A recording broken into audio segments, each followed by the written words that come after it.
Good afternoon, everyone, and welcome to today's webinar, Legal Strategies and Local Solutions to Equitably Mitigate the Health Impacts of Climate Change, brought to you by the Network for Public Health Law. My name is Daniel Acker, and I'm the Program Development Associate here at the network. During today's webinar, I just want to encourage everyone to use the Q&A function down below. Our speakers and moderator will be answering questions at the end of the presentation, so be free to use that and keep track of your questions. Also, a copy of the slides and the recording of the webinar will be available in about a week after the webinar concludes on the network's website. And I just want to encourage everyone to once again use the Q&A function as the chat might get a little busy. And then I'll pass it off to Jill Krieger, who is the director of the Climate and Health Project here at the Network for Public Health Law. Jill? Thanks so much, Daniel. As Daniel said, I'm Jill Krieger, the director of our Climate and Health Program at the Network for Public Health Law. Unfortunately, our deputy director, Betsy Lawton, who was slated to moderate this panel, isn't able to be with us today. But we do have a terrific lineup of speakers, and I'll just introduce them and hand things over pass things over into their able hands. So first, we'll hear from Jenny McAdams. She's the Sustainability Section Supervisor at Franklin County Public Health in Ohio. The Sustainability Section was created in 2019, and it includes climate change efforts, lead and healthy homes programs, and the solid and infectious waste team. She has co-chaired the Ohio Public Health Climate Resilience Coalition and spearheaded the white paper highlighting climate change in Ohio. Jenny also serves as the chair of NEHA's Climate Change Work Group, as well as NACCHO's Healthy Living and Prevention Committee. Next, we'll hear from Dr. Rachel Roy. Rachel received her PhD in epidemiology, minoring in biostatistics and environmental and occupational health from the University of Texas School of Public Health in 2022. Her dissertation researched the association between air pollution exposure and COVID-19 mortality in Harris County residents. Dr. Roy has 5 years of local health department experience at Harris County Public Health and is currently the non-communicable disease manager, managing chronic disease epidemiologist, environmental epidemiologist, and the substance use program epidemiologist within the Office of Surveillance Epidemiology and Emerging Diseases at Harris County Public Health. Her research interest is in environmental epidemiology and the equitable enforcement of environmental laws, regulations, and policies. Erica Bartlett is the policy and legislative liaison for Tacoma-Pierce County Health Department's Environmental Health Division. She holds a master's degree in community planning from the University of Washington, Tacoma, and has a background in nonprofit administration and municipal government. Erica brings a practitioner's knowledge of community development and affordable housing planning to her public health role. When she's not working, Erica hangs out in her East Tacoma neighborhood, where she likes to visit local businesses, walk through the park with her husband and 2 dogs, and cook. Next up, we have Dr. Masood Agahi. Dr. Agahi is an adjunct faculty member in the public health program of the California State University Northridge College of Health and Human Development. He is certified by the American Board of Surgery and Vascular Surgery and practices in Los Angeles. Among his research and development interests is building workforce capacity and sustainability of community health workers, particularly to promote health equity through community-centered health systems and policies. Joining Masood will be Cameron Salehi. Cameron is a second-year executive graduate student pursuing his Master of Public Health at UCLA. With over 3 years of experience in community health advocacy and research and workforce development, he is passionate about empowering community health workers to improve health equity and address the complex health needs of vulnerable communities. So as I said, a terrific lineup. And so without any further ado, I will pass things over to Jenny. Great, thank you so much. I appreciate it. I'm just going to share my screen here. And thank you. Are you able to see that screen? Wonderful. Well, thank you again, Jill. Again, my name is Jenny McAdams. I'm the Sustainability Supervisor at Franklin County Public Health. Just a slight change on the bio. I am the previous chair of the NEHA Climate Change Committee. My colleague, Jessica Abenett from Texas, is actually the current chair, if she's on here. She's doing great work. But I did want to discuss, and my presentation will discuss some of the projects and interventions our public health department is involved in addressing climate change. As I mentioned, my section includes programs in the solid and infectious waste, nuisance, lead poisoning prevention, and healthy homes programs, as well as that climate and sustainability work. Just a little bit of a background, the team focusing on the climate issues at the health department is myself and our environmental health educator, Layla Abraham. So I wanted to share that little baseline as a level setting in terms of our size and capacity focusing on these issues. We are very fortunate to have a very supportive director and a very supportive health commissioner who allows us to do this work and build this space. And I recognize that not every health department has that capability.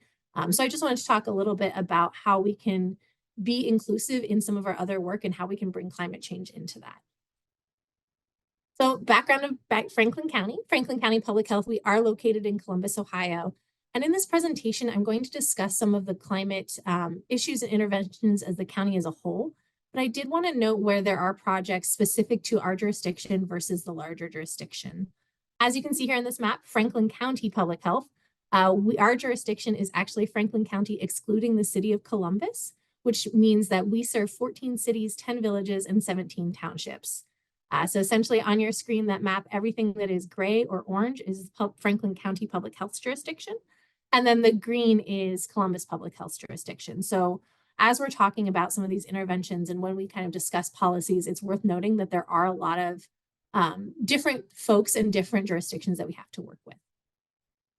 Also worth noting is that our main climate issues that we see that are emergency issues are extreme and excessive heat, as well as excessive precipitation. Certainly, we see a lot of issues that are culminated from climate change, such as increase in Lyme disease, increase in vectors, some of those long-term issues that we are looking to address as well. The other thing to note about Ohio is that we are a home rule state. So that means that municipal corporations, our cities and our villages, have certain powers granted to them in Article 18 of the Ohio Constitution that exist outside the authority found in the Ohio Revised Code. I'm certainly not going to read all this, but I do want you to understand that we at Public Health, we don't have the authority to create policies that can go over an entire swath of the community.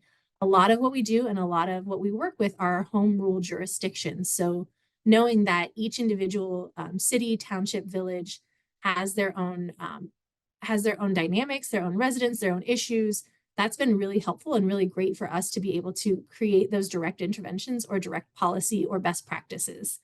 So again, what we do at Franklin County Public Health isn't necessarily creating those large scale policies, rather working with our jurisdictions and our partners to ensure that we can make it equitable for everybody. So after that little background, I just want to talk about where can public health play a role? As you're looking at your community, there are so many spaces where public health can plug into climate change issues. We're going to talk a little bit about some of our projects locally in air quality, in access and equitable access to green spaces, equitable and energy saving transportation, local food education, healthy food access, waste reduction components, extreme weather preparedness, as well as resilient communities. And I'm going to dive a little bit more into each of these and what we're doing locally, as well as who our partners are and how you may be able to look at that. So one of our first projects and one of our larger ones is improving air quality among our residents. We're currently working with our Mid-Ohio Regional Planning Commission to do a EPA air quality neighborhood monitoring project. And one exciting thing about this is because we're working with our Mid-Ohio Regional Planning Commission, we're able to do this throughout the jurisdiction of the city and the county, because we know that air quality and weather patterns don't necessarily adhere to the jurisdictional boundaries that we have. So this project is actually evaluating the air quality comparatively across zip codes and census tracts. And you can see here on the screen, we are using purple air monitors for this. Layla Abraham is actually the one who is really spearheading and working through this work and helping to co-locate and ensure that those purple air monitors are accurately getting those readings. This map was actually pulled yesterday, and we do have an outlier. Just as a note, if you do go into a project like this, one of the things that we've learned and one of the lessons is just knowing that a couple of things. Anybody can purchase these. These are about $200. So you have to know which ones are in your project and which ones you have co-located and calibrated correctly. And then it's also worth noting like where they're placed, if they are above perhaps a place where people smoke or in a garage. And these purple air monitors measure particulate matter 2.5. So what we want to see is if that particulate matter 2.5 is being inequitably distributed across our region, and if folks are getting more of that poor air quality within their lungs and creating unhealthy outcomes.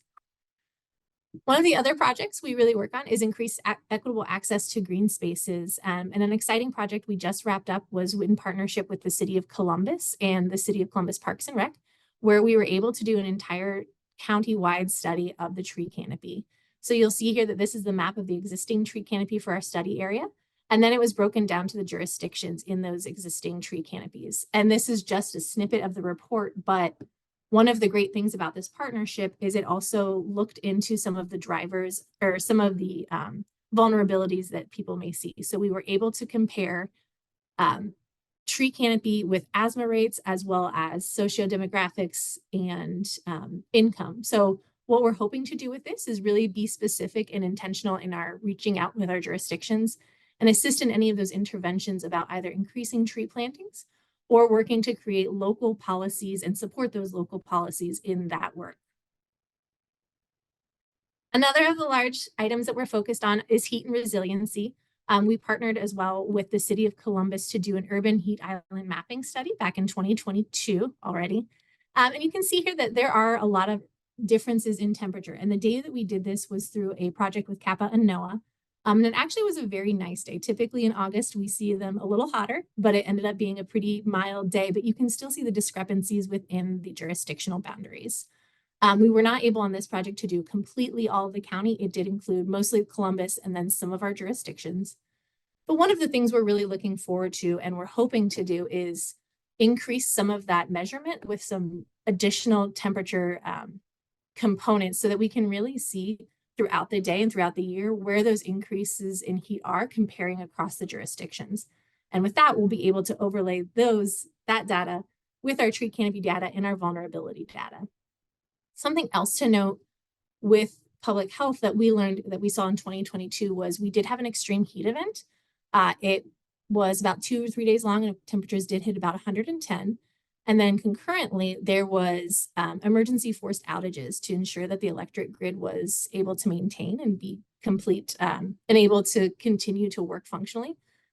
There was a lack of communication and a gap in communication with that. And it ended up that many of our vulnerable communities were the ones who were hit hardest and longest with those forced outages. So just looking at your plans and at your processes and having that emergency readiness, talking with your emergency response folks about this is a huge component. And what we're also looking for, seeing this and having experienced this, is looking to find those resiliency hubs within our jurisdictions and communities where residents already go and there's already places and support systems built in that we can then also encourage people to go to if there is an emergency such as this, and then support with additional either funding or resources to make sure that folks are able to stay healthy during these events.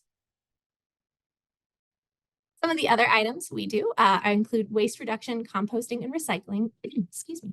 And again, a lot of this is with our partners. We work with the City of Columbus to do a lawnmower exchange once a year where our residents can turn in working gas-powered mowers, and then they can get a substantially discounted electric mower. And this really helps both get the word out about the harm that gas-powered mowers can do and that the harm that some of that gas can cause. And really gets that equitability piece of everybody being able to afford and work with those small changes to improve the climate. Once they turn in those working gas-powered mowers, they're able to purchase a battery-powered mower for $199, which is at cost, and then our teams fund the rest of that. And we do have a recycling on site, iron recycling. So that's really exciting. So it's not just getting dumped or thrown away.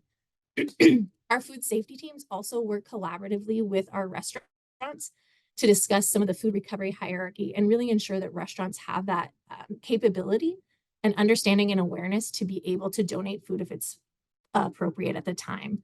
We're really working a lot with our communities and our solid waste authority to ensure that we're getting that message out about composting, about food reducing and food recycling, to really get that out of our waste stream.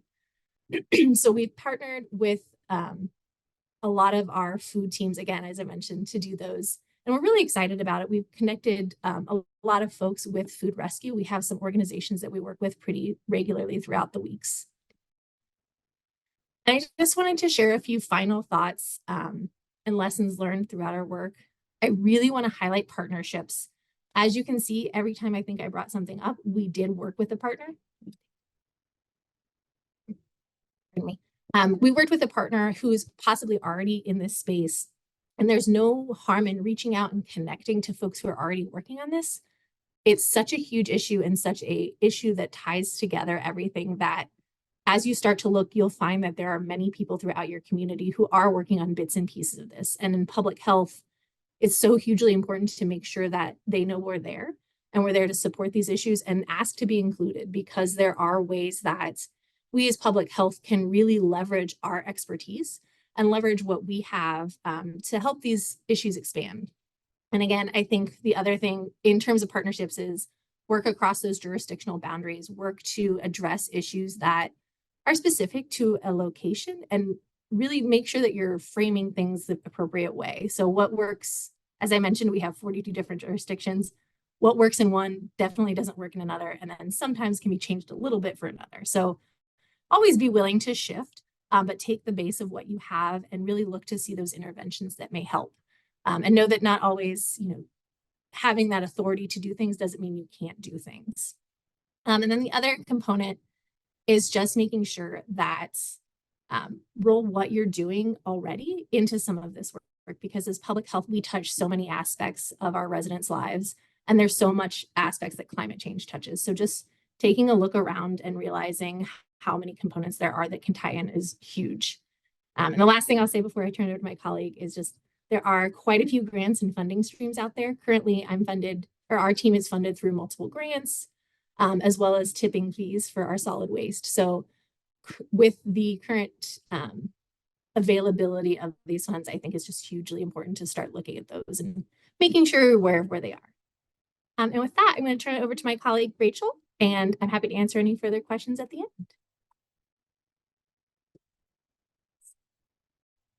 Hello, everybody.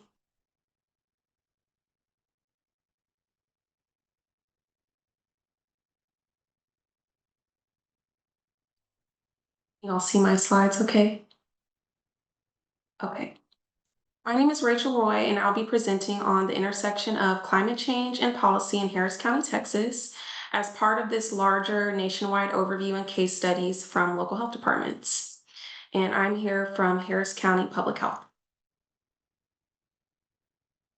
Harris County is the third most populous county in the United States, with over 4.7 million people. And according to FEMA's National Risk Index, Harris County has the second highest risk for natural hazards in the US. So I'm just going to briefly talk about a few of these hazards. One is sea level rise. Texas A&M University Corpus Christi Heart Research Institute has reported that the Houston region experiences the highest rate of sea level rise in Texas and one of the highest in the world, putting us more at risk from storm surges, flooding, and hurricanes. There are several policies that are addressing sea level rise in Texas, such as the Texas Open Beaches Act and the Dune Protection Act ban, which develops or bans the development of artificial shoreline protection structures from Gulf-facing beaches. These structures are done to preserve public access, but in a lot of cases, they do harm the environment and are not sustainable because of the erosion that results. We also could be impacted by ocean salinity. So ocean salinity is basically the amount of salt that's in the water, and it dictates the amount of nutrients in the water column. So any imbalances in these nutrients can cause harmful algal blooms. And just last summer, our health department released a health alert network because of red tides in our area. Again, flooding is a big issue. According to the National Weather Service, any 50-mile segment of the Texas coast can experience a hurricane about every 6 years. And our Houston-Galveston region is one of the most vulnerable cities. We expect a 9-year average return period for hurricanes. We also experience extreme heat and extreme cold, but I'm going to talk about those more in a little while. So I'm going to touch a little bit on environmental justice because we know that the most vulnerable communities are going to be the most impacted from climate change. Environmental justice means everyone gets the same degree of protection from environmental and health hazards. However, we know that is not always the case. The history of redlining in the Houston, Harris County area resulted in a lot of disinvestment in Black and Hispanic communities and created a path for industrial encroachment on these communities, which is also largely due to our lack of zoning. So you'll see a map here that shows how redlining occurred in Houston. The red areas here were no guaranteed home loans.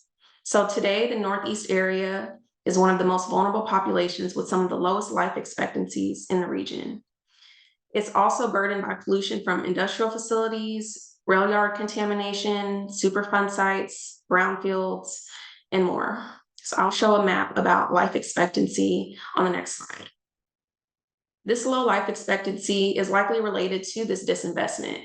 There's a lack of access to healthcare, a lack of access to healthy food options, and a lack of access to equitable transportation. In some of these communities, you may travel over 7 miles to get to a full service hospital. And if you're on public transportation, it could take you over an hour. All of this leads to potential poor health outcomes for residents in these communities, especially during natural disasters. So whether it be an inability to get to a shelter that's far away in the middle of the city, or having enough funds to even have enough water, 5 to 7 days of food for your baby, diapers, etc. during power outages, that could become an issue. According to recent surveys, there are residents in Harris County that still have not recovered from Hurricane Harvey, which happened in 2017. So when you add extreme heat, extreme cold events, to these homes that are already compromised, you see how the residents here could experience cumulative impacts from all of these natural disasters.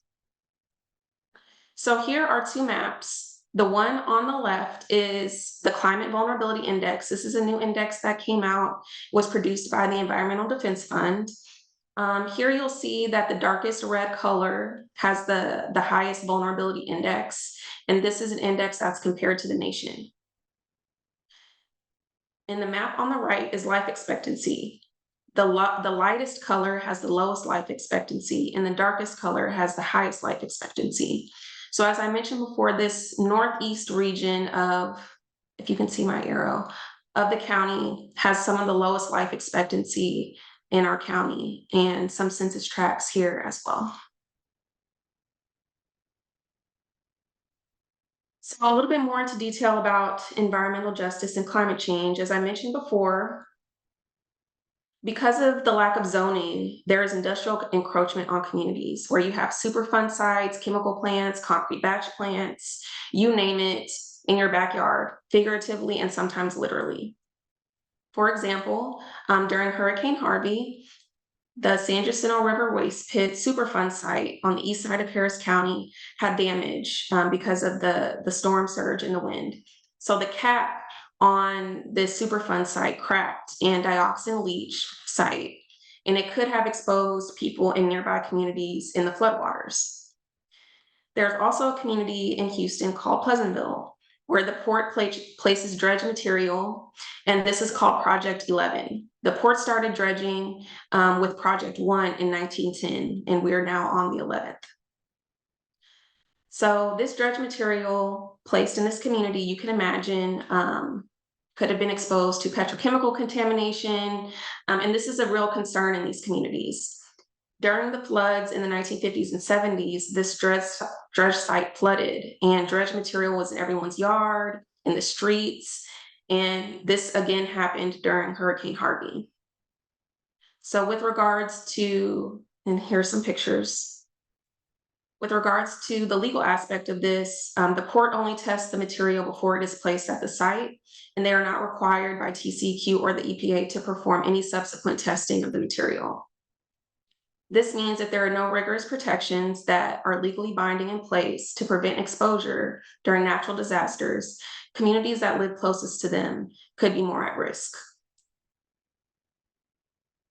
So as I mentioned before, heat is a big concern for our county. It's one of the timeliest issues in Harris County.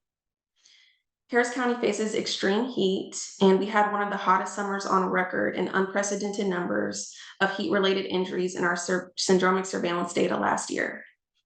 So as a result of this, our Harris County Public Health Climate Program, led by Jessica Abinet, which I know Jenny mentioned earlier, is our heat vulnerability index. So we utilized the BRACE framework from the CDC to develop a heat vulnerability index, and you'll see the map here on the right, where the highest vulnerability is the darkest blue and the lowest vulnerability is the light yellow color.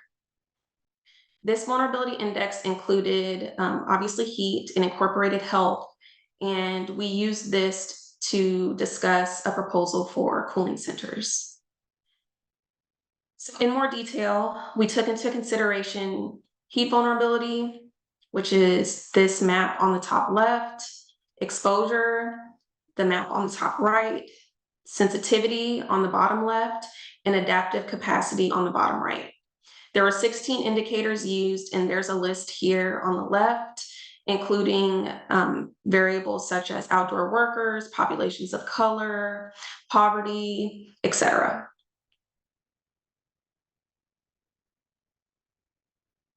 So let's take a deeper dive into our syndromic surveillance data for heat in Harris County. The number of heat-related encounters in 2023 increased by 225% compared to 2022.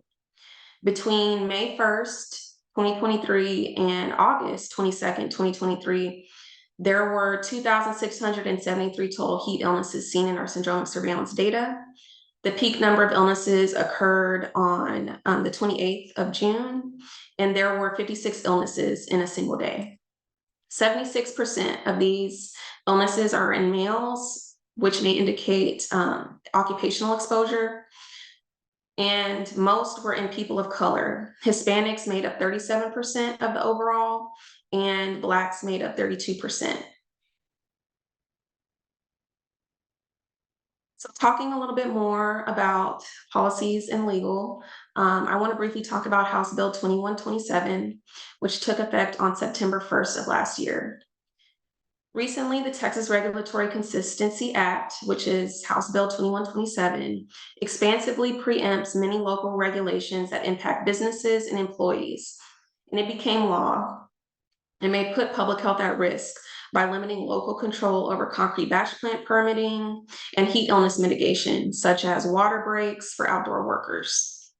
The city of Houston, joined by the cities of San Antonio and El Paso, challenged this law on a number of constitutional grounds, alleging that the law is unconstitutionally vague, contrary to the constitutional powers of home rule cities to enact their own laws and ordinances, and an unconstitutional repeal of constitutional home rule. The district court agreed, declaring that the Texas Regulatory Consistency Act is unconstitutional. However, the state of Texas has appealed that ruling and issued a statement that the appeal stays the effect of the district court ruling. The state of Texas filed its final brief in response to the arguments presented by Houston, El Paso, and San Antonio yesterday. So more to come on this. Additionally, concrete batch plant permitting is a very important topic for Harris County. And the county attorney's office filed a lawsuit in 2021 against the Texas Commission on Environmental Quality and the federal EPA over Texas's permit for concrete batch plants. New concrete batch plant producing facilities in Houston and the rest of the state must adhere to more stringent pollution standards, and that was adopted in January of this year. The proposed changes will require operators to avoid dust spread by washing and sweeping to lower their concrete production and to ensure their release of pollutants is far enough from neighboring property lines. And in Harris County, this will be 200 feet. However, as far as the 100+ concrete batch plants already doing business in the Houston area, they remain bound to the more lax pollution limiting requirements and do not have to meet the new standards until they renew their operating permits, which are valid for a period of up to 10 years. So this could continue to be a problem for us for some time. It's also important to note that the Harris County Pollution Control Services has placed monitors all across our county to continue to monitor air pollution levels. You'll see here a map on the right, and this map shows the concrete batch plant facilities, it shows air monitoring stations, and the years in which those concrete batch plants were established in our county. Something else I wanted to talk about is the Gulf Coast Hydrogen Hub projects. The Biden-Harris administration released plans for hydrogen hubs across the United States, and Houston is one of these locations. This initiative is set up to have large-scale hydrogen production through both natural gas with carbon capture and renewable-powered electrolysis.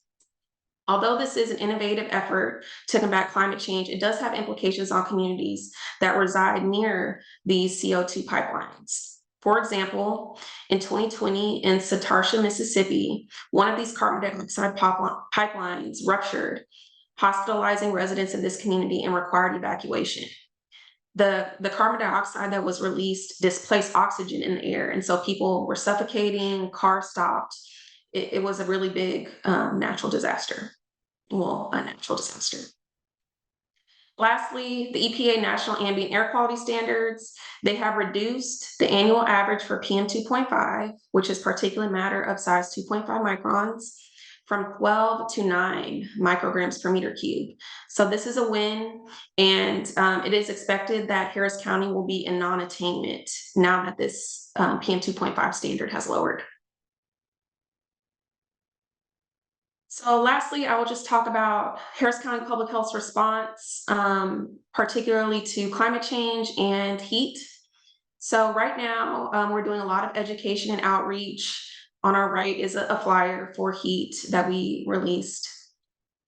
We are continuing to conduct additional vulnerability assessments using the BRACE framework, and we're validating our vulnerability assessments using new data and new innovative ways to do the validation. We have conducted a heat index analysis and are collaborating with partners at the National Weather Service to do a deeper dive into what this means for the future. And we have completed standard operating guides for extreme heat to protect our staff that are in the field. Upcoming, we have established a climate change work group within our department across all of the offices and divisions, and we've agreed to establish a new dashboard, which we're currently working on, to incorporate new data on air quality, flooding, and heat. We are improving and automating our environmental health surveillance data, looking at syndromic surveillance for carbon monoxide poisoning, extreme heat-related illness, cold-related illness, and others. And we're also pursuing grants for epi-studies. So thank you. And questions will be at the end. If you have any questions, you can put them in the Q&A function.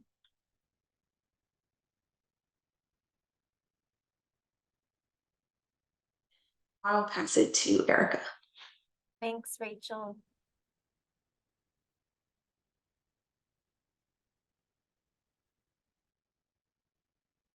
We have screen visibility. All right, thanks, Jenny. Excellent. Everybody can hear me all right also, right? Okay. So again, my name is Erica Bartlett. I'm the Policy and Legislative Liaison with the Environmental Health Division at Tacoma-Pierce County Health Department. And I primarily focus on our state policy work, as well as some of our regional planning work, which I can describe a bit briefly throughout, but that kind of provides a bit of the framework for how we are able to respond to some of these issues locally.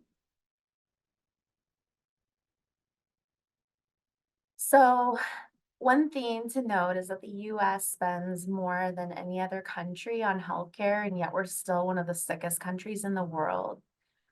We've found that the reason why there's so many disparities is because we're failing to address the socioeconomic, social, economic, and environmental conditions that we really know shape health.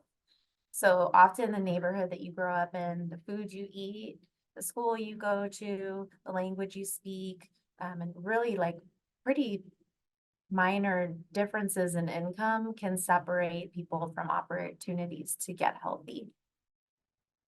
So in Pierce County, that results in a lot of disparities in the types of impacts that people feel from natural hazards and climate hazards. We call those cumulative impacts. Oops, pardon me.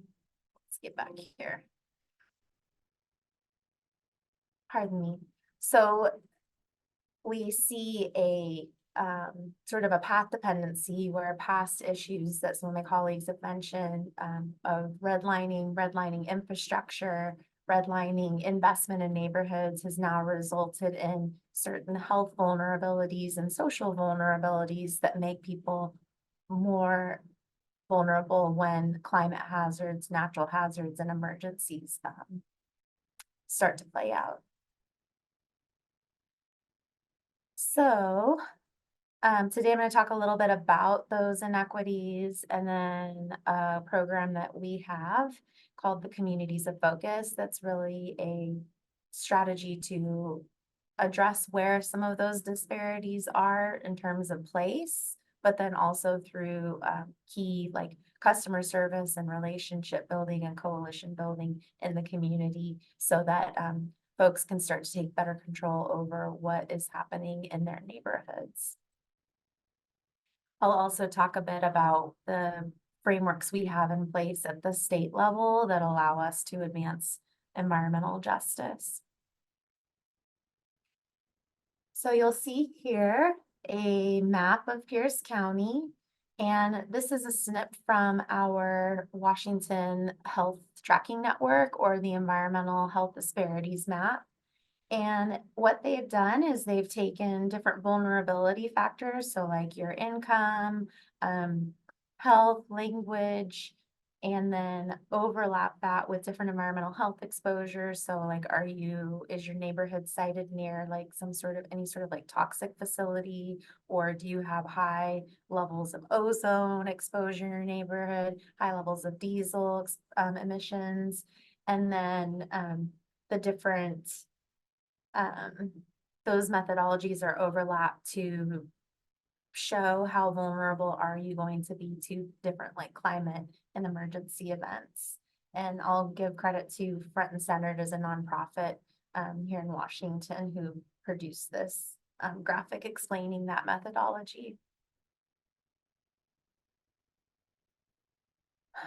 So one of the issues that we see in Pierce County is extreme heat, and this is compounded by urban issues such as like lots of pavement.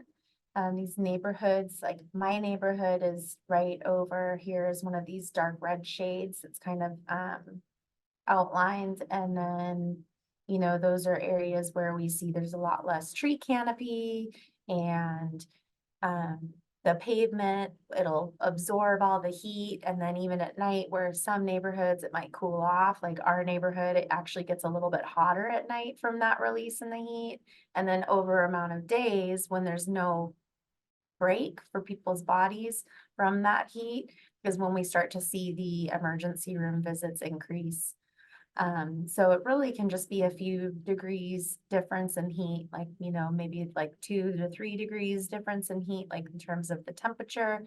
However, because of the way that our neighborhood is designed, it'll be as much as like 14 degrees hotter on our side of the city, whereas some of these lighter colored neighborhoods are a lot lower. And then they're also getting like cool down at night, so people's body get a little bit of rest. And, you really see these kinds of things, like how it plays out at the street level. I had a neighbor who they just had newborn baby and they were living in a uninsulated, unair conditioned spot above their parents' garage with their newborn. And so like those are the real life stories of like the people who are being impacted is like working families, people who are just getting started, just really the people who don't necessarily have access to like an air conditioned home or these more tree covered neighborhoods. So this is compounded when we have wildfire season, a lot of Eastern Washington, and you can see all of this kind of gray area over here, or this green area between these two gray areas.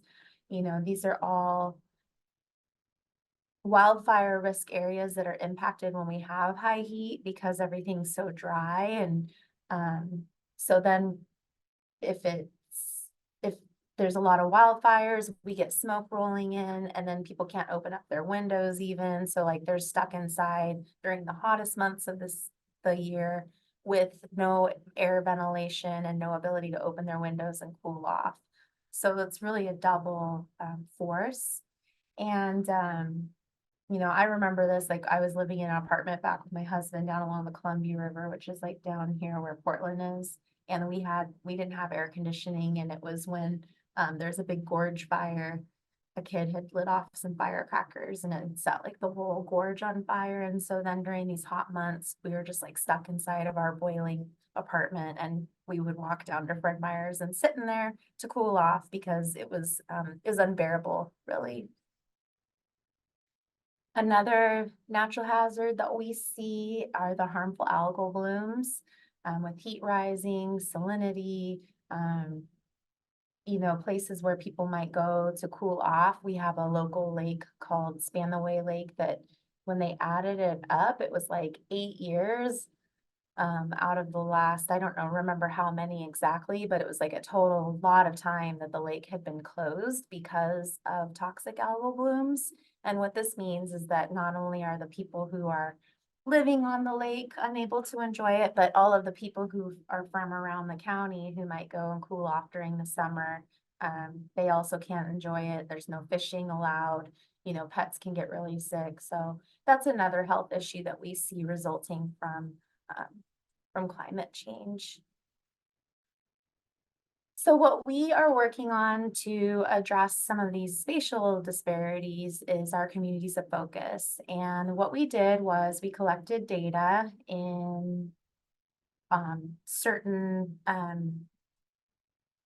indicators, so like life expectancy, level of poverty, level of unemployment, number of people who have been graduated from high school, frequency of mental distress, smoking rates, obesity, diabetes, adverse childhood experiences.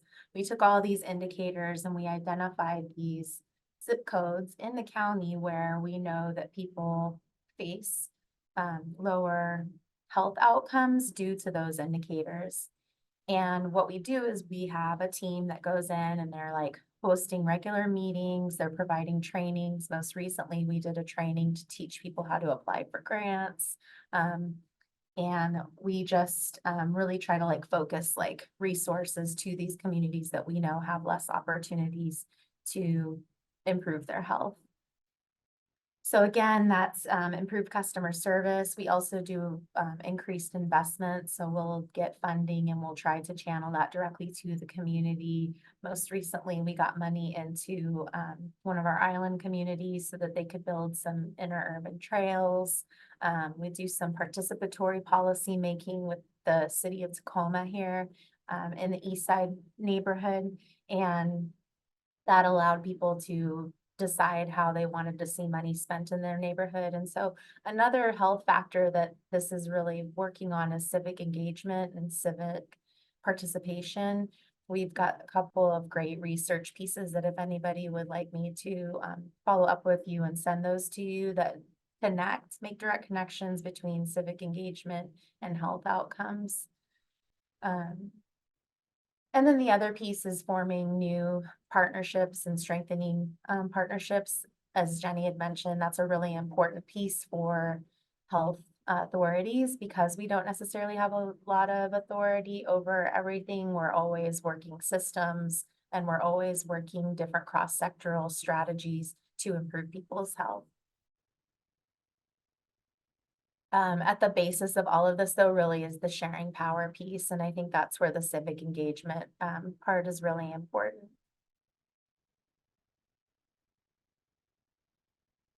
So going to some larger state policy that empowers us to do the work that we do. The Washington's HEAL Act passed in 2021. This is the Healthy Environments for All Act.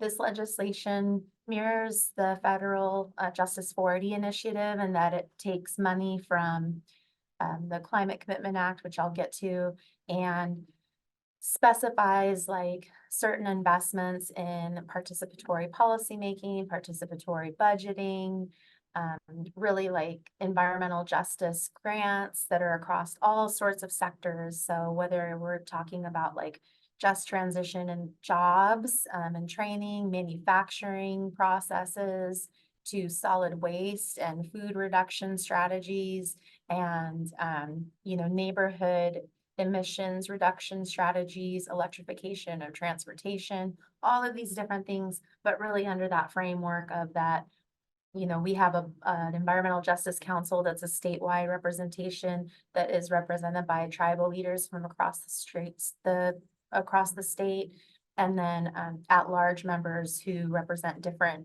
interest groups, and they're the ones who are prioritizing those funds. So again, it kind of goes back to that procedural justice of making sure that decision-making processes are being put in the hands of the people who've been most impacted by the issues that they're trying to solve. The Climate Commitment Act is the complementary piece of legislation to that, and that's the money-making legislation. So that has created an auction for carbon emissions, where different companies who are putting off a lot of air pollutants, they have to buy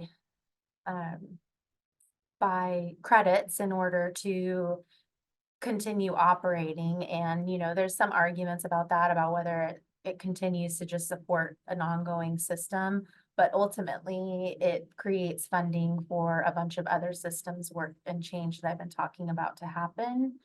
And unfortunately, there is a bit of tension on that.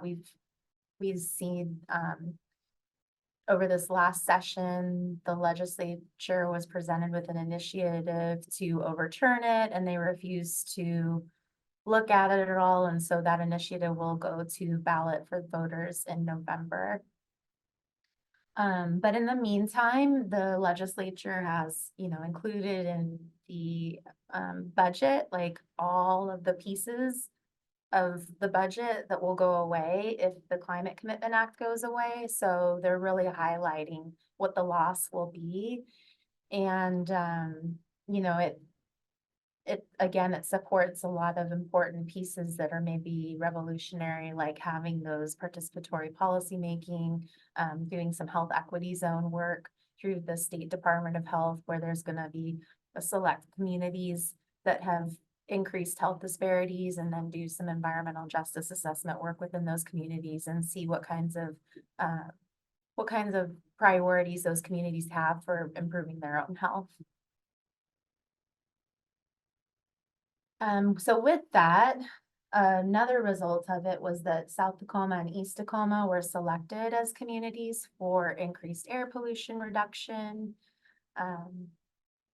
So, some of the work we're doing is, again, like air sensor, air quality monitoring, and the outreach piece. But the other part of that is defending this, right? Because we know that this is protecting the health of communities, and without the ability to directly lobby, we are working on different partnerships. So like having, advocacy networks that we partner with to help us with our legislative priorities, and then monitoring what the community's priorities are. There's a nonprofit, Front and Centered, who was the lead on a piece of legislation called the Curb Pollution Act this last session.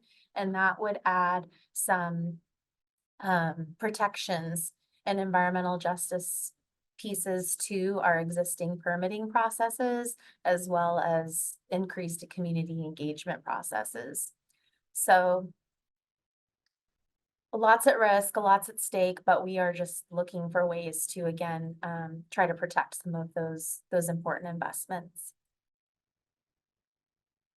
So at the health department level, one of the pieces that we do have power over because of this statewide framework is the State Environmental Policy Act, which creates permitting processes where different agencies will receive these checklists of what, is required in terms of environmental protections for different facilities, expansions, or new building projects.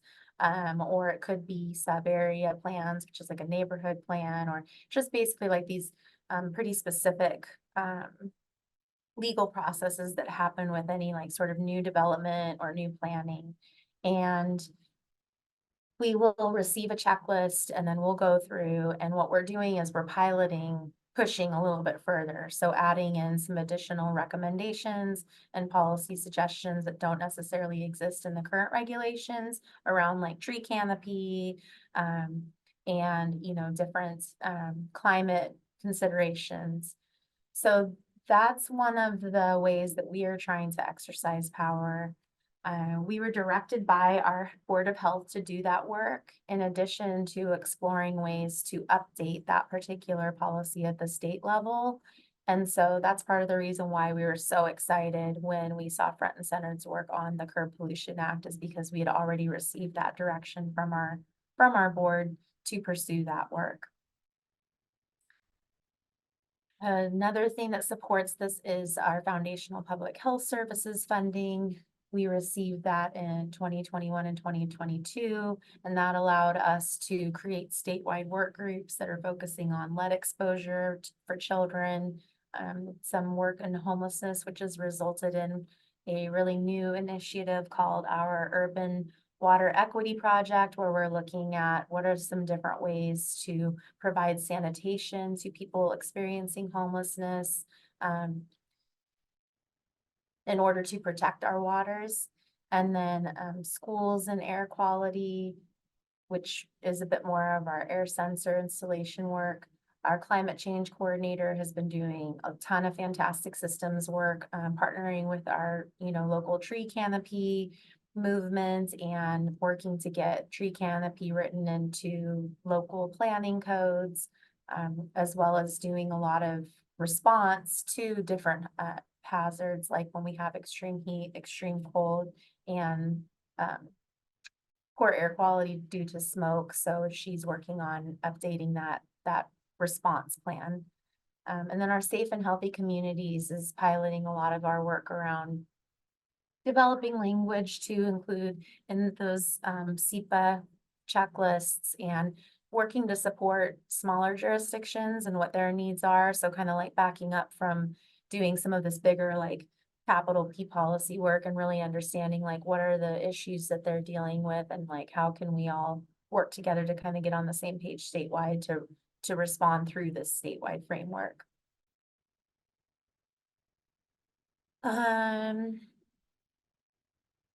So yeah, I've kind of gone over the SEPA screening criterion violations, the communities of focus. We just recently got some funding to do urban heat island research, which is great, contaminated sites. I'm gonna go ahead and skip over this slide, but you can see here in this this map, I don't know if you remember earlier, but I pointed to an area right around here, and where the lower tree canopy is lines up and correlates like directly with where we see higher heat. So we can't speak enough to the importance of, you know, getting tree canopy written in, and then again, those partnerships. So we have a local nonprofit called the Tacoma Tree Foundation, and they're constantly organizing tree plantings in neighborhoods, which is great because it gets people involved in a really healthy activity. And they just planted their 1,000th tree, I want to say last month. So it was a pretty big deal. We're also working to use health impact assessments in association with planning actions. Right now we're piloting 2, which is for Home in Tacoma, which is a movement to increase density through updating our zoning laws. So to allow for like middle housing along specific corridors. And then the second one is with the Picture Pack Avenue as a transportation expansion along one of our main routes that goes through the county.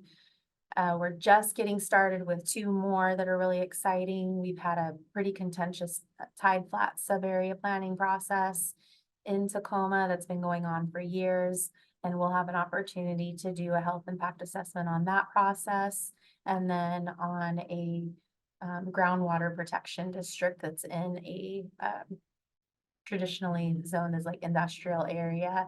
So those are two other spaces. And, you know, again, that goes back to that community involvement and that civic engagement. The health impact assessments, the scope of work is really driven by an advisory group that represents community members. So they're the ones who are telling us what their interests are, what their concerns are, and what type of what kind of research that we want to have come out of this health impact assessment to like make data-based policy recommendations on these different plans. So questions, please put them in the Q&A and note my email if you'd like to reach out, and you know, I can send over any research that I've mentioned or more information. And I will now pass it to Masood and Cameron to talk about the superheroes of our work, the community health workers. Thank you. Thank you, Erica. Appreciate that, and really enjoyed your talk, especially since you mentioned a lot about participatory involvement of communities in all of these policies. I think it's very important that we specifically focus on the contribution from the communities into these policies and measures and interventions. And that's basically the topic of our presentation together with my colleague, Cameron Salehi, who will describe a pilot project that we have underway in Southern California that we've called Greener Grassroots. And essentially it's around involving community health workers as promoters and enablers of effective environmental justice policies, such as some of the measures that we've already heard from our other speakers. Next, please. Some objectives that we're wanting to cover in today's talk is essentially around highlighting community-centered approach to developing public health laws and policies, and the role of CHWs in this process, and how do we actually are able to operationalize that through training the CHWs to be involved. Next slide.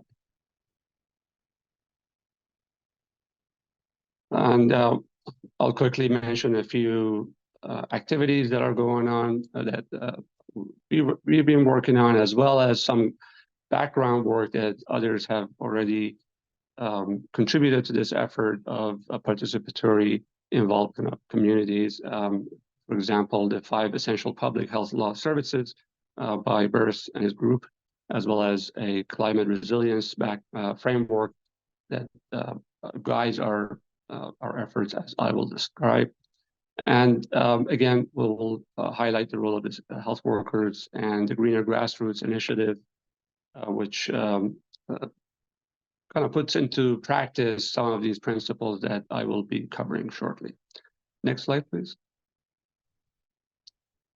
So essentially, the problem that we're addressing here is that policies have the potential to cause or perpetuate health inequities if community needs are not central to their drafting. And this is the reason why we need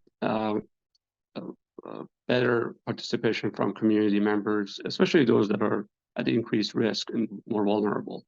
And of course, climate change has intensified these inequities, and that's the focus of some of our talks today. But as Cameron will explain, some of these efforts are translatable to other public health law and policy measures as well, other than climate change.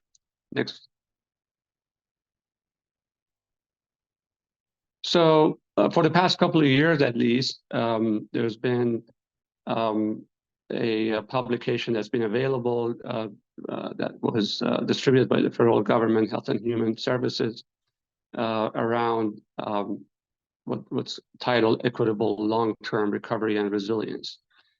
This was an effort that was government-wide and looking into ways of protecting communities from such massive public health threats such as the pandemic. And some quotations from the report there is that deep disparities in health, well-being, and economic opportunities that were laid bare during the COVID-19 pandemic led to a lot of this work, and the essential role of communities to engage in equitable, self-driven discussions of needs and solutions were identified in these studies, and community-centered collaboration within and outside the government to ensure an equitable and thriving future was determined as a pathway toward this equitable long-term recovery and resilience. Next slide, please. There's also been other work that's been available and published on this topic, including this framework by Burris and his colleagues, what's referred to as the 5 essential services framework, which, as they describe it, are observable, improvable services required for health agencies and systems to develop and enforce laws to improve public health. Essentially, the guiding principle here is keeping the focus on equity and inclusion, and following the adage of nothing about us without us.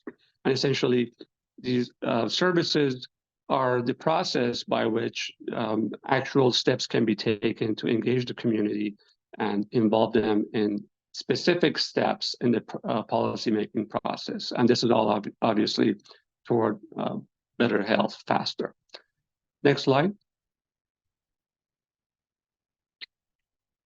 This has informed our approach to climate resilience for communities and the plan for community climate resilience, which is essentially embodying the philosophies of the 5 services that I just described, as well as the principles of coordination that was described in the federal plan for equitable long-term recovery and resilience.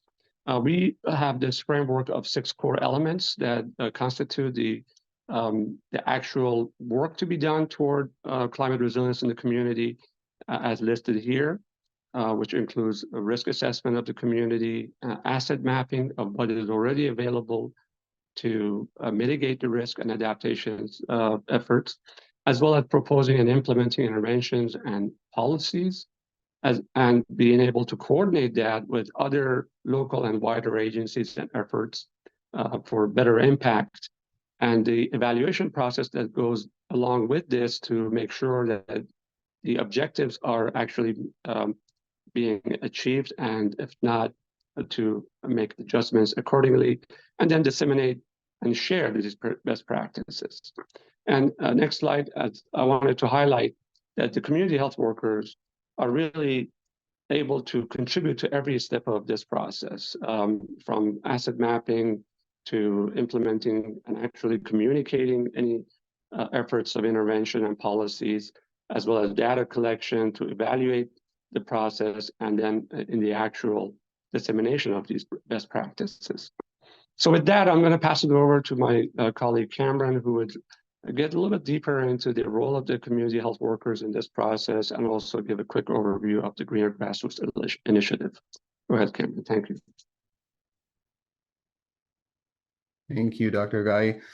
So yeah, as Dr. Guy alluded to earlier, we believe that CHWs are a vital workforce that can effectively address the health and social impacts of climate and environmental changes on many of our vulnerable communities nationwide.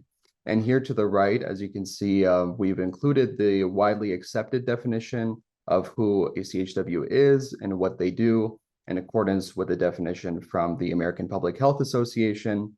But in essence, CHWs have historically been an underutilized and under-resourced workforce, despite being important to upholding and advancing public health. Although it's important to mention that in California and several other states more recently, the workforce has begun to develop significantly over the past few years as well. But really the lived experiences, the unique knowledge of the community, and the trust built with the community are qualities that CHWs have that set them apart as effective bridges between their communities and helping them get access to health and social services. And with these qualities and strong community connections, CHWs can bring awareness to policies already instituted. They can advocate for new policies based on what they know about the needs of the communities that they serve. and much more in terms of what their involvement could be in terms of the policymaking process. But the question still remains of how we can best engage CHWs in climate resilience and what really is the most effective and most productive approach to doing that. But we believe that a coordinated approach that addresses the 6 elements that we shared earlier is ultimately needed to address and achieve this effectively. So this leads us to the work we're currently doing through the Greener Grassroots Initiative, where we are putting our unified framework for climate resilience into action. So Greener Grassroots is a pilot program that we began in August of 2023, roughly, to train CHWs in mitigating the health effects of climate change, starting with a focus in urban American Indian and Alaska Native, or AIAN, communities in Southern California, with an initial focus in Los Angeles County. But it's important to note that while we're beginning with our initiative addressing the inequitable climate impacts in AIAN communities, Greener Grassroots is not exclusive to only AIAN populations, but rather the intent is that our model can be translatable to other ethnic groups and geographic regions where climate change impacts the health and well-being of all kinds of vulnerable groups as well. To conduct this program, we've partnered with United American Indian Involvement, or UAII, which is a nonprofit organization that serves the largest as the largest provider of health and human services to AIAN people in Southern California. And our initiative is being conducted through the UCLA Center for Health Policy Research and is being funded through a grant provided by the California Healthcare Foundation and Molina Healthcare. And at the moment, our group of CHW participants from UAII are being supported through funding by the CDC and Los Angeles County Department of Public Health. So to conduct this program, there we go. So in accordance with the Unified Climate Resilience Framework that Dr. Guy again discussed earlier, we also believe that we need a standardized and evidence-based set of principles for what curriculum development should look like to train CHWs to address these issues. So we have adapted a set of 6 core training domains that essentially act as a set of guidelines to help develop local applications of a climate and environmental justice curriculum that can then be tailored for different layers or even types of healthcare workers. So while different areas and professionals across the healthcare and public health systems should be trained in these curriculum domains, we are focusing on what the CHW role is and should be within each of these. But ultimately, the primary CHW contribution to climate resilience that we're focusing on through our training is to understand how to represent the community's voice in every step of this climate resilience framework. And the ideology behind the curriculum is to begin with training CHWs in the basic foundational competencies of climate and environmental change and their associated impacts, and then through that process progressively build upon CHWs' knowledge through subsequent competencies so that they can begin to understand the roles that they can actively play in resilience practices, of course, with respect to the health and social impacts of climate change. So the curriculum begins with the foundational knowledge base of climate and environmental change, as well as their drivers that determine the magnitude and patterns of risks of these changes. And it then covers how to gather evidence, such as through community needs and risk assessments, and then using all of these prior collective competencies to develop risk management strategies, including, and perhaps most significantly, policy-related strategies as well. Followed by that is training on what CHWs could do through action to reduce environmental impacts and mitigate climate effects on health, and also how they can engage in partnerships and collective strategies to tackle climate issues and their associated health risks as well. So again, while this training is not intended to make CHWs into experts in any one of these particular domains, the actual intent is to define what their roles are within these areas and to equip them with the essential tools that they would need to practice community-driven climate resilience. So again, the Greener Grassroots model puts into action a community-centered approach to practicing climate resilience that focuses on training and engaging CHWs and really setting them as the focal point of facilitating this process. And as mentioned previously, one of the focuses of our curriculum is on training CHWs in facilitating community-driven and climate-related laws and policies. And some of the screenshots here show samples of some of the representative material from the didactic portion of our training that cover policy-related concepts and that are elements that we've covered with our CHWs thus far. But an important consideration, again, to be made, as we touched upon earlier, is that the training that Greener Grassroots is employing, especially with regard to climate-related laws and policies, is not only preparing CHWs to address climate-specific concerns, but it lays the groundwork for as a model that is translatable to other non-climate issues and public health laws and policies in the general context and across the full spectrum of population health as well. And that leads us to the final major message or principle that we'd like to leave you with here today, which is that CHW training and community engagement is vital to paving the way for ensuring that laws and policies are community-driven, both within the scope of climate resilience and across the full spectrum of public health. This is a principle that we strongly believe in, and it has been a driving force for the work that we're doing within and beyond the scope of the Greener Grassroots Initiative. And with that, we hope you've enjoyed hearing about some of the work we're doing to enhance community-driven climate resilience. And of course, we'd love to take any questions at any time. And thank you again.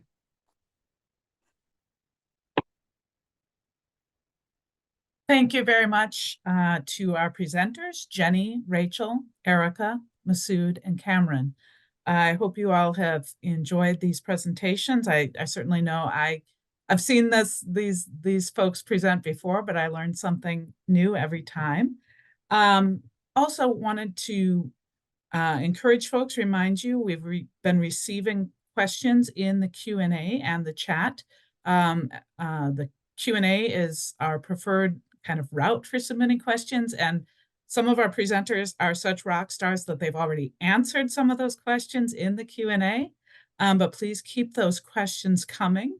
While folks are formulating those questions, we do, some have already been submitted. I also just wanted to share a couple of brief announcements. For those of you who have enjoyed the presentations today, there will be written versions. There'll be the panelists today have participated as authors in some forthcoming articles that should be available this summer in the Journal of Law, Medicine, and Ethics. Also wanted to note that the network has another upcoming webinar on climate and health that will be on May 9th. So you can pencil that in. The focus there will be on expanding the use of and access to heat pumps for heating and cooling.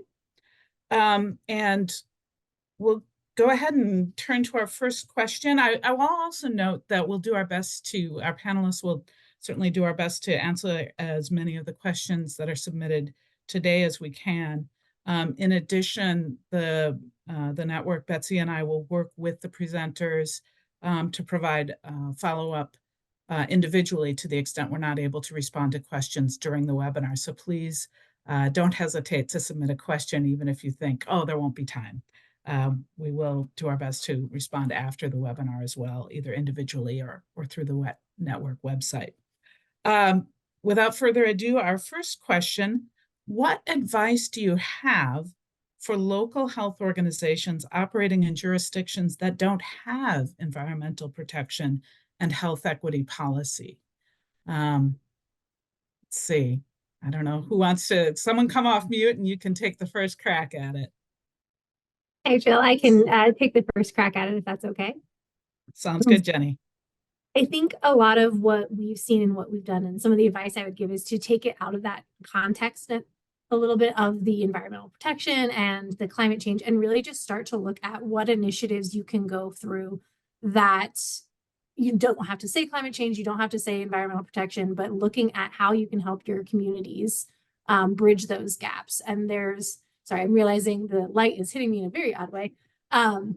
So really just looking to sort of jump over those hurdles of wording and start to look where you can. And then again, I mentioned just looking at those partnerships. So even if your jurisdiction doesn't have those policies, more than likely some organization that is close to you does. So either a nonprofit a university, somebody is working in that space, and that's a perfect way to plug in. And even if you're not the lead on it, public health can always help and provide that subject matter expertise and lend that lens to the residents. No. Yeah, I'll jump in after Jenny. It's a great point to think about cross-sectoral strategies. Our partnership with Tacoma Tree Foundation is a perfect example of, we found this nonprofit that's doing this work, that's promoting, work that we know improves people's health. And so we are working to support them. The front and centered work is another example. When we saw that they came out with this piece of legislation, we instantly reached out. We're like, hey, how do we talk about helping you improve this legislation to make it workable for the people, on the ground that would be implementing it, right? The other piece is that at the federal level, we have environmental justice law, right? That really can preclude some of what's happening locally through funding, through programmatic changes. I think the number of programs that will be changed through that law is something around like 500 or something like that. I mean, it's a lot of programs that are going to be getting restructured, should that law stick. I mean, our Supreme Court recently recently delivered a judgment that was a bit of a threat to that movement, but we have to keep going and keep hope. And I think going back to the cross-sectoral strategies, like kind of examining some of those different programs and what are being changed at the federal level for inspiration, right? Like we have a local economic, like a green economic strategy that's working to look at like ways that manufacturing can be part of this change. We have like a local company that's looking at PFAS destruction, right? So like, what is the private sector doing and like the nonprofit sector doing that you can really get behind and help and support? And then looking again at maybe some of those federal frameworks that we can rely on while they're still in place. So.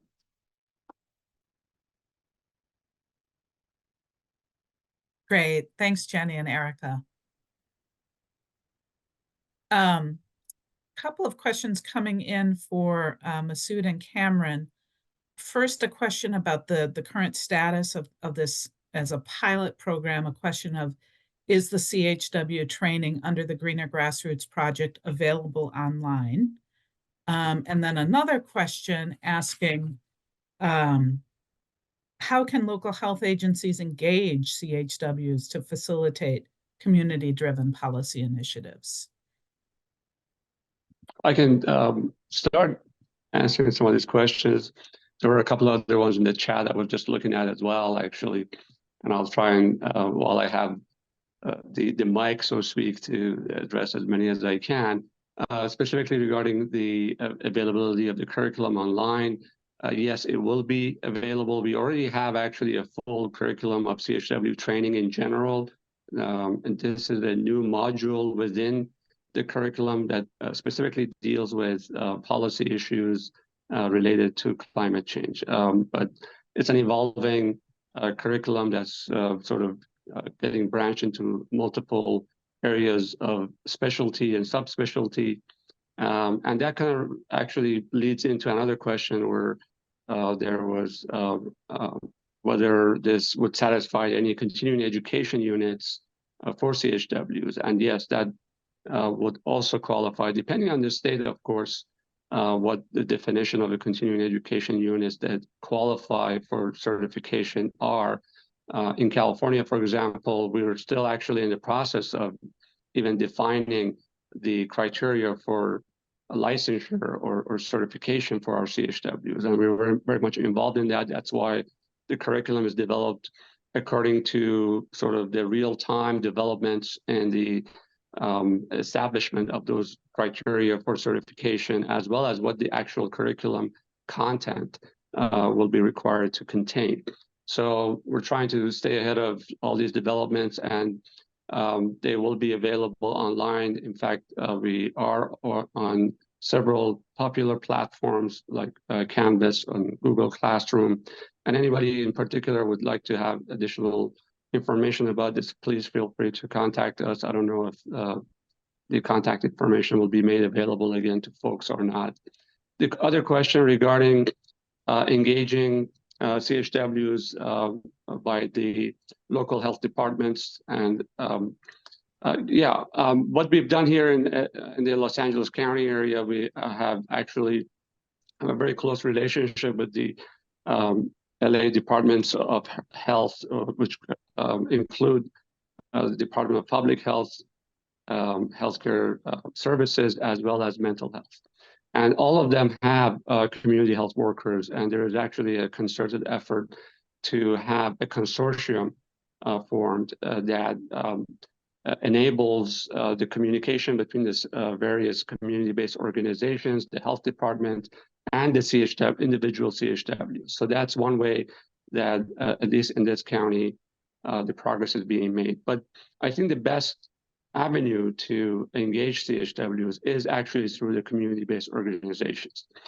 They have different missions specific to an area or an ethnic group, and so they have the access to the community and the types of individuals who are best capable of serving as a community health worker. And what we're doing here is actually make the training available to this consortium that's being formed to be able to offer it to the various community-based organizations based on the specific training that they require for based on their own specific mission. And so that's a formula that's effective here. And I don't know if other folks in other counties that are on the panel would have other ideas or ways that they've been able to accomplish that. But I believe I got through most of the questions that I noticed regarding our portion of the presentation, but I'll be happy to take more. Thanks, Masood. Anyone else want to jump on, or before I move on to the next question? Looks like Erica, did you want to weigh in? No. Okay. All right. The next question we'll turn to then is the commenter expressed appreciation for the ideas and work that's been shared, and asked, have there been any unexpected concerns or resistance to some of the initiatives that have been discussed, some of the programs and policies, and how have you been able to address some of those concerns or resistance that may have been expressed from various stakeholders? I can kick this one off if that's okay. We were fortunate that we haven't had a lot of pushback just in terms of our outreach. The city of Columbus does have a climate action plan, and we're in a fairly progressive area. So we haven't experienced a lot of backlash in terms of that. There have been concerns about, how that funding is directed and our initiatives. And what we've really done is try to streamline all of our work so that it doesn't seem like there are 30 different projects on one component, right? So if there are 12 different entities all applying for grants for trees, that can come across as potentially, what about X, Y, and Z? So we're really trying in our community to make sure everything is cohesive and connected, and that we're really leveraging our work the best of our ability. And then we've been really fortunate that being able to work directly with our jurisdictions has helped us kind of cross any of those hurdles. So we certainly have some that are more ready to change or more ready to do initiatives. And then we're able and willing to tailor some of those interventions to those that might not be. So we have been very lucky, but for us, it's been a lot of communication and a lot of back and forth, and really just working with everybody in the scope of what they're able to do and what makes the most sense for their community, with the caveat that we really want to make sure that there is that equity, and we want to make sure those vulnerable populations are addressed. Really helpful. Thank you, Jenny. Our next question is directed to you, Rachel. I enjoyed learning about existing efforts at Harris County, Dr. Roy. And it's a little bit somewhat specific, but I'll expand it a little bit as well. Can you expand on your climate change work group? Can you expand on your climate change work group at Harris County Public Health? I work at Austin Public Health and would be interested in learning more about your efforts, as we are just about to roll out a climate and health committee of our own. And I think this is kind of one of those frequently asked questions, like what advice would you give for a local health department just embarking on specific climate work. We know from the recent NACCHO profile from the 2022 data that there are many, many local health departments still, you know, in the early stages of climate work. So any advice on how you've pulled that group together? Yeah, so we proposed it to our leadership, our executive director, and they approved for us to gather basically a representative from each of the offices and divisions within our health department, so we can get, you know, perspectives from the communications, outreach, from finance, from the community health and wellness division, who do services and provide front-facing work in the community.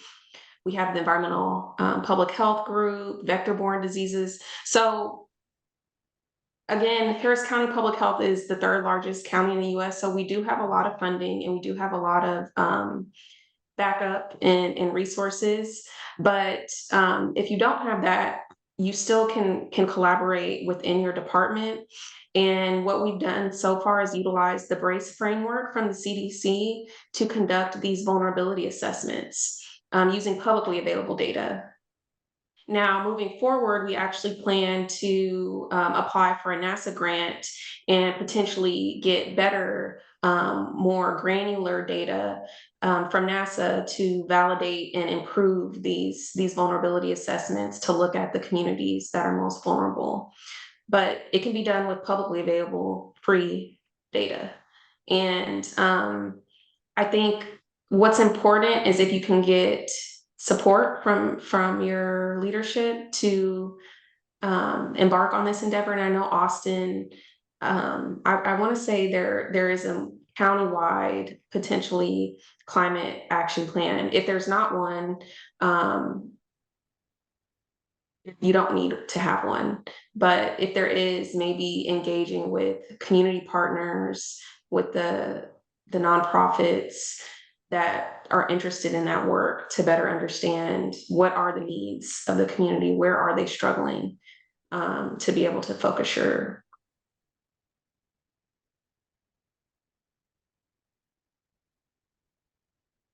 Great. Thank you, Rachel. And I'll just note another resource, since you mentioned federal partners. The network, at the network, we've worked with GLISA, the Great Lakes Integrated Sciences and Assessment. And they're one of, I think, about a dozen regional centers across the country. They're also called, I think, climate adaptation partnerships, if they're not under kind of that integrated sciences and assessment rubric. But they're funded through NOAA, the National Oceanic and Atmospheric Agency, to support climate science and climate data. And they're very interested in cross-sector collaboration and collaborating with public health. At least that's been our experience at GLISA, and I am confident it's true of all the regions. So they can be a great resource for climate data and collaboration on fleshing that out as far as it relates to health impacts. So lots of good insight, I think, there. And it looks like we're just about running out of time. Daniel, were there any closing comments? I'll just wrap up here, and then if there's any closing comments from you. But again, thank you so much to all of our presenters, Jenny, Rachel, Erica, Masood, and Cameron. It's been really terrific. Thank you to everybody who's attended. Again, we'll do our best to follow up on any questions that we haven't been able to address during the Q&A. Yeah, thank you, everyone. And thank you, Jill, for helping moderate this Q&A and the webinar overall. I'm just going to remind everyone that you're going to get a copy of the slides and a recording of the webinar in about a week after this webinar ends, so about next Friday or so. You'll also be receiving an email with the webinar slides attached, so that shouldn't be an issue as well if you don't have to hunt back for the web page. I just want to thank everyone for giving us their time today, and we hope you have a great rest of your day. Thank you, everyone.